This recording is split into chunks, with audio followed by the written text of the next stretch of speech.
على رسوله الكريم أما بعد বাংলাদেশ থেকে আগত আল্লাহর ঘরের মেহমানবৃন্দ আসসালামু আলাইকুম ওয়া রাহমাতুল্লাহি ওয়া বারাকাতুহু। আপনারা সবাই কেমন আছেন? আলহামদুলিল্লাহ। আমরা মক্কাতুল মুকাররমায় কাবাঘর তাওয়াফ করা, সাফা মারওয়া সাই করা, উমরার সকল কাজ সুন্দরভাবে সম্পন্ন করতে পেরেছি। এতে আপনারা খুশি না বেজার? খুশি। আমরা মদিনাতুল মুনাওয়ারায় রাসূলুল্লাহ সাল্লাল্লাহু আলাইহি সাল্লামের রওজা মুবারাকে জিয়ারত করেছি, রিয়াদুল জান্নাহে আমরা নামাজ পড়েছি।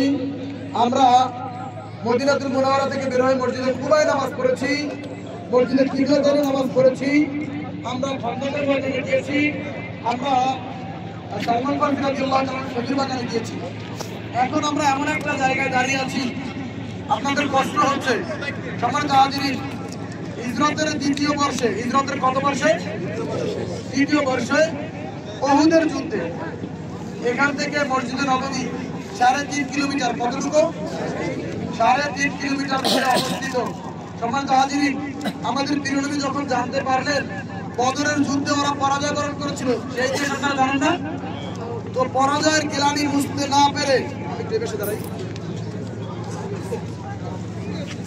পরাজয়ের গ্লানি বুঝতে না পেরে ওরা এসেছে। সবাই যে যেখানে আছেন লড়বেন না, একটু এদিকে তাকান। এই যে পাহাড়, এ আমাদের পূর্বে, এটা উহুদ পাহাড়, এ আমাদের পূর্বে এই পাহাড় স্বর্ণের পাহাড় হবে। কিসের পাহাড় হবে? স্বর্ণের পাহাড় হবে। এবং রাজ পরিবারে এই স্বর্ণের পাহাড় নিয়ে যুদ্ধ বাঁচবে। সেদিকে পড়ে যায়, এই পাহাড়ের ওই পাশে চলে আসছে কাফের মুশরিকরা, আবু সুফিয়ান, আবু জাহেল, উতবা, সাহেবা, এরা যারা ছিল আর কি, তারা ওই পাশে চলে আসছে। আর আমাদের প্রিয় নবী এদিক থেকে মসজিদে নববী, তিনি এসেছেন এদিক থেকে। আব্দুল্লাহ ইবনে উবাই, কে বলেন তো? মুনাফিকদের সর্দার। মুনাফিকের সর্দার। উনি 313 জন সাহাবীকে পিছন দিক থেকে ভাগাই নিয়েছে, পিছন দিক থেকে মুনাফিকি করে নিয়ে গেছে। যুদ্ধের ময়দানে যখন আগের দিন আসরের সময় আসলো, আমাদের লোকজন, মানে ইসলামের লোকজন সংখ্যাগত দিক থেকে কম ছিল, সরঞ্জামের দিক থেকে কম ছিল। আল্লাহ রাসূল সাল্লাল্লাহু আলাইহি ওয়াসাল্লাম, এখন আমরা যে মাঠে দাঁড়িয়ে আছি, এই মাঠে যুদ্ধ হয়েছে। এই পাশটা আমাদের, এই পাশটায় তাকান, এই দিকে যুদ্ধ হয়েছে। আর এদিকে একটু তাকান, কেউ যাবেন না। এটার নাম হলো রুমা পাহাড়। এই পাশের পাহাড়ের নাম কি? রুমা পাহাড়। দাঁড়ান, পাহাড়ের নাম কি? রুমা পাহাড় দেখা যায়।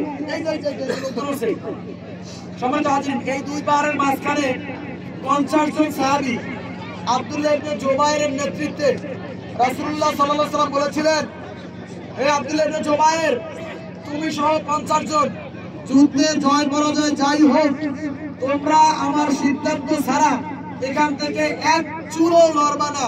ঘোষণা ছিল কার? রাসূলুল্লাহ সাল্লাল্লাহু আলাইহি ওয়াসাল্লামের। প্রাথমিকভাবে যুদ্ধে মুসলিমরা জয়লাভ করেছে। গনিমতের মাল, বিধান ছিল যে গনিমতের মাল যে যেটা পাইবে সেইটা তার। তো আব্দুল্লাহ ইবনে জুবায়ের বলেছিল, ভাই নবী তো চাইতে বলেন, আমরা চাই কেন? কেউ যেও না। 6 জন এবং তিনি একজন, 7 জন বাদে বাকি 43 জন গনিমতের মাল সামনে গেছে। খালিদ বিন ওয়ালিদ পরবর্তীতে ইসলাম গ্রহণ করেছে। খালিদ বিন ওয়ালিদ এমন একজন বীর সেনাপতি ছিলেন, যিনি তার জীবদ্দশায় কোনদিন কোন যুদ্ধে পরাজয় বরণ করে নাই। সেই খালিদ বিন ওয়ালিদ কি করেছে জানেন? এই উহুদ পাহাড়টা 10.5 কিলোমিটার, এদিক থেকে গিয়ে পিছন দিক থেকে ঘুরে 10.5 কিলোমিটার ঘুরে এই পাশ দিয়ে এসে প্রথমে আব্দুল্লাহ ইবনে জুবায়েরের নেতৃত্বে ছিল কয়জন? 50 জন। চলে গেছে কয়জন? 43 জন। রয়েছে কয়জন? 7 জন। এই 7 জনকে প্রথমে শাহাদাত বরণ করাইছে, হত্যা করেছে। এরপরে আমাদের প্রিয় নবীকে আঘাত করেছে। সম্মানিত হাজিরিন, এই জায়গাটায়, এই আমাদের এই পাশে তাকান, এখানে 70 জন সাহাবী শাহাদাত বরণ করেছে। আমির হামজা, তার সম্পর্কে একটা কথা না বললেই নয়। রাসূল সাল্লাল্লাহু আলাইহি ওয়াসাল্লাম মক্কাতুল মুকাররমায় যখন নামাজ শিক্ষা দিয়েছেন, আজকে তো নামাজ পড়ি আমরা নামাজি। আল্লাহ রাসূল বলেছেন, সল্লু কামা রাআইতুমুনি উসাল্লি, ও আমার সাহাবারা নামাজ পড়ো যেভাবে আমি মুহাম্মদ নামাজ পড়ি। যেদিন নামাজ শিক্ষা দিয়েছিলেন আবু জাহেল কাছে তাকে মারার জন্য, আবু জাহেল সামনে গেছে, রাসূলুল্লাহ সাল্লাল্লাহু আলাইহি ওয়াসাল্লাম তখন কাবার তখন তিনি নামাজ পড়তেছিলেন, পিছন দিক থেকে আবু জাহেল তলোয়ার নিয়ে গেছে। একজন ফেরেশতা বাঘের আকৃতি ধারণ করে এসে বলেছে, আবু জাহেল আসো, তোমাকে খাবো। আবু জাহেল পিছন দিক থেকে সামনে চলে গেছে। রাসূলুল্লাহ সাল্লাল্লাহু আলাইহি ওয়াসাল্লাম তখন রুকুতে গেছেন। আরেকটা বাঘ এসে বলছে, আবু জাহেল আসো, খাবো। আবু জাহেল ডানে চলে গেছে, আরেকটা বাঘ বামে চলে গেছে, আরেকটা বাঘ। রাসূলুল্লাহ সাল্লাল্লাহু আলাইহি ওয়াসাল্লাম তখন কেবল সিজদা দিয়ে উঠতেছেন। আবু জাহেল দেখলো চতুর্দিক থেকে কোনো দিক থেকে পারতেছে না, তিনি দূর থেকে পাথর নিক্ষেপ করেছেন। রাসূলুল্লাহ সাল্লাল্লাহু আলাইহি ওয়াসাল্লামের কপালে লেগে কপালটি ফেটে গিয়েছে। সেই নামাজ আজকে আমরা নামাজ পড়ি। আমির হামজা রাদিয়াল্লাহু তাআলা আনহু পাশে আসলেন, শুনলেন আবু জাহেল তাকে প্রহার করেছে, তাকে রক্তাক্ত করেছে। আমির হামজা খাবার না খেয়ে চলে গিয়েছে, কে আবু জাহেলকে প্রহার করেছে?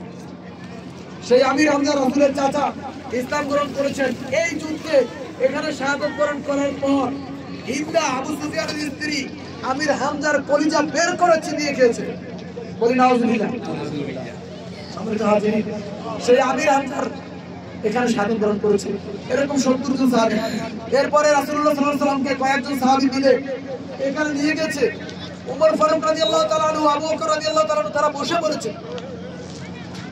আবু বকর বলে, ওমর তলোয়ার ধরো। ওমর বলে, রাসূল নয়, তলোয়ার কার জন্য ধরবো? কে ইসলামের কথা বলবে, কার জন্য আমরা তলোয়ার ধরবো? এরপরে কে যেন ওদিক থেকে চিৎকার করে বলল, রাসূলুল্লাহ সাল্লাল্লাহু আলাইহি ওয়াসাল্লাম এখানে আছেন, তোমরা আসো, তোমরা আসো। সাহাবীরা উঁচু চূড়া দেখেন, ওইখানে রাসূলুল্লাহ সাল্লাল্লাহু আলাইহি ওয়াসাল্লামকে উঠানোর পরে ছোট্ট একটা ওখানে গর্ত আছে, রেখে চতুর্দিক থেকে ব্যারিকেড চাইতে করুন, আপনাদেরকে গোল করার একটা মূল কিছু হয়ে যাবে। ব্যারিকেড দিয়ে ব্যারিকেড এমন ভাবে দিছে, চতুর্দিক থেকে ওরা তীর নিক্ষেপ করতেছিল। ওই দিন ওরা ইচ্ছা করলে সব নিশ্চিত করে দিয়ে যেতে পারতো, কিন্তু আল্লাহ বলেছেন ওয়ামাকারু ওয়ামাকারাল্লাহ, বান্দার চক্রান্ত যেখানে শেষ, আল্লাহু খায়রুল মাকিরিন, আল্লাহর কৌশল সেখানে শুরু হয়। ওরা যেন কি মনে করে ভাবলো, মুহাম্মদ মরে মারা গেছে, না গেছে ওদের দরকার নাই, চলো আমরা জয়লাভ করেছি, আমরা চলে যাই।